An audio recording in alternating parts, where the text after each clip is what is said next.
Want to know what's working in copywriting today? It seems like that's something every copywriter wants to know, right? And as we start to wind down towards Q4 of 2023, people are going to start taking a look at what's going to work in 2024.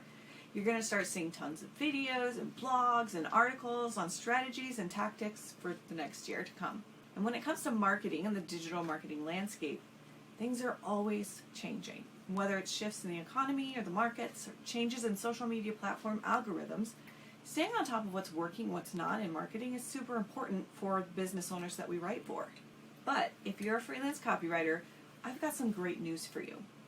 When it comes to writing copy that sells, there are certain basics that have worked for decades that you can always count on to work for you today.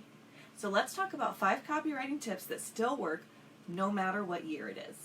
There are always going to be shiny new objects that pop up and try to grab your attention, and that's not a bad thing. It doesn't hurt anything to test new strategies as long as you don't ignore what works in the process. The truth is, the copywriting strategies that sold products and services 100 years ago, back in the days of Eugene Schwartz and John Caples and Victor Schwab's, those still work today. And in this video, I'm going to give you my 5 favorite tried and true sales copy tactics. Then I'll reveal how to use them side by side with new trends and strategies to keep things current and relevant. This YouTube channel is full of actionable and proven hacks, tips, and strategies for freelance copywriting mamas just like you. Make sure you subscribe and smash that button so you get notified when my videos go live. There's nothing more important in any sales copy project than knowing and understanding who you're writing to.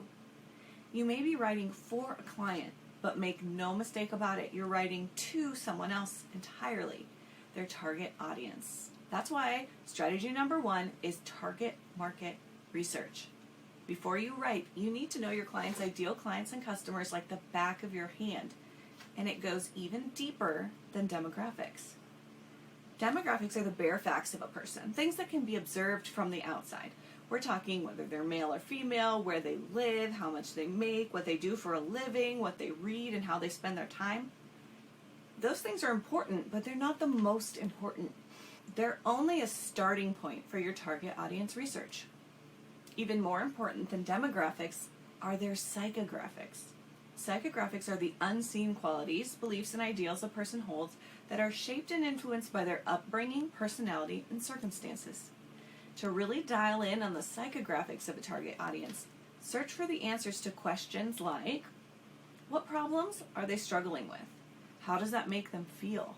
How do those problems affect their lives physically, mentally, and professionally? What things are they trying in order to solve those problems? And how is that working for them? How aware are they of the real solution, your client's solution, to their problem? How does your client's offer solve their problem when nothing else can? And what's the ultimate dream result they want to achieve? What will their life look like when they achieve it? The psychographics are what will allow you to really get deep in your copy in a way that captures their attention and connects and builds trust.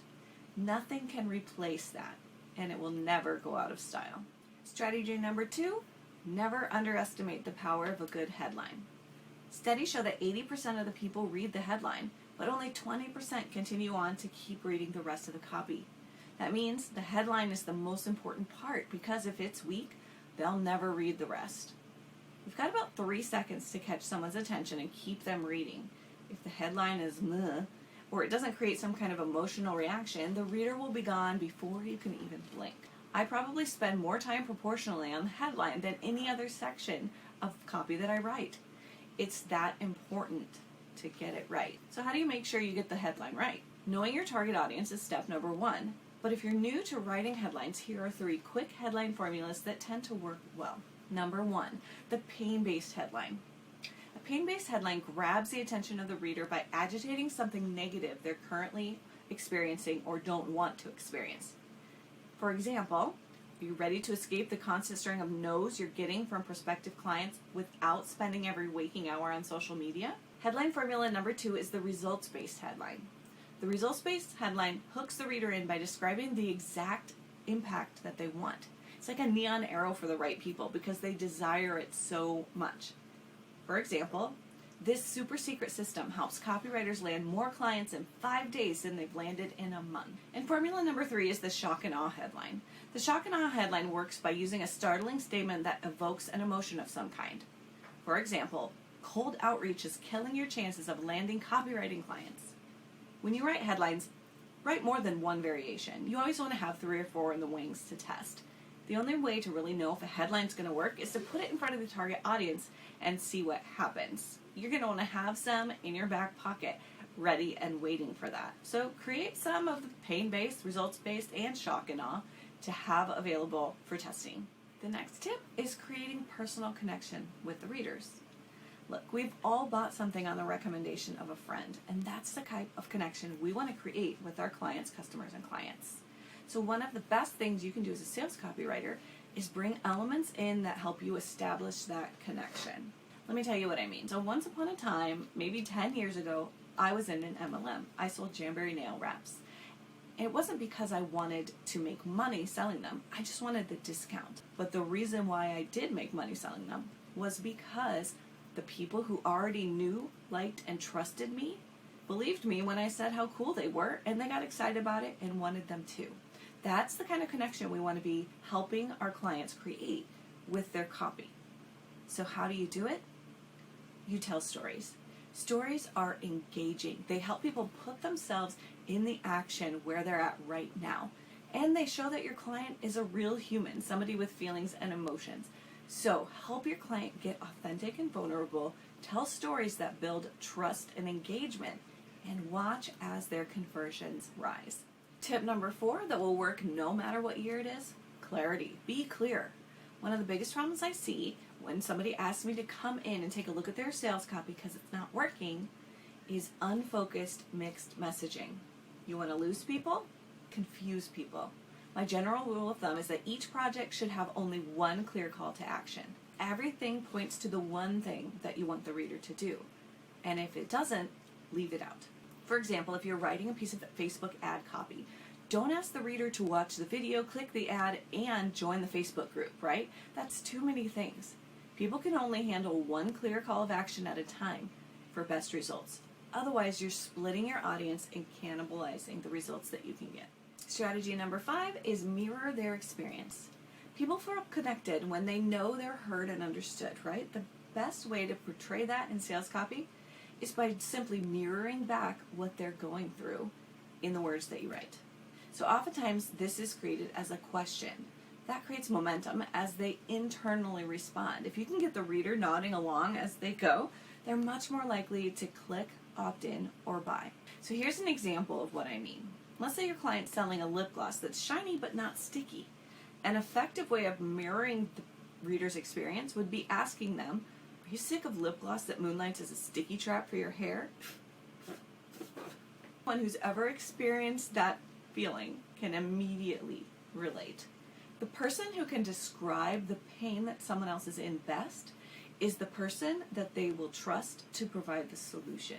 So sticking with the tried and true sales copywriting basics works, but that doesn't mean you should never implement anything new. When it comes to implementing new trends and strategies in sales copy, the key to remember is that it's not about changing what you write.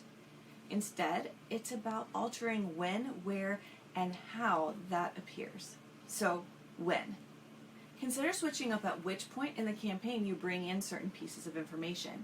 Societal and cultural changes and shifts can alter people's perceptions over time. Sometimes you may have had success mentioning early in campaigns something that may need to be placed down further in today's world, and vice versa. Where? Platforms and algorithms are always changing. You have to be adaptable on where you're communicating with target audiences. Just because email has always been effective for the client doesn't mean they shouldn't test SMS, chatbots, or a new platform. And finally, how? People's attention spans have changed over time. What keeps and captures attention changes too. Don't be afraid to switch up how the message is delivered by trying video, audio, or graphic delivery. It's all sales copy, but how it's delivered can make a difference in the way of how it's received, and that changes with the times. Being able to strike a good balance between new and proven strategies can make a huge difference in the results you get for clients. So what do you think? Are you ready to double down on proven strategies with a contemporary twist? Give me a thumbs up if this video is helpful, and drop a comment below and let me know which of the where, when, and how you're going to try first.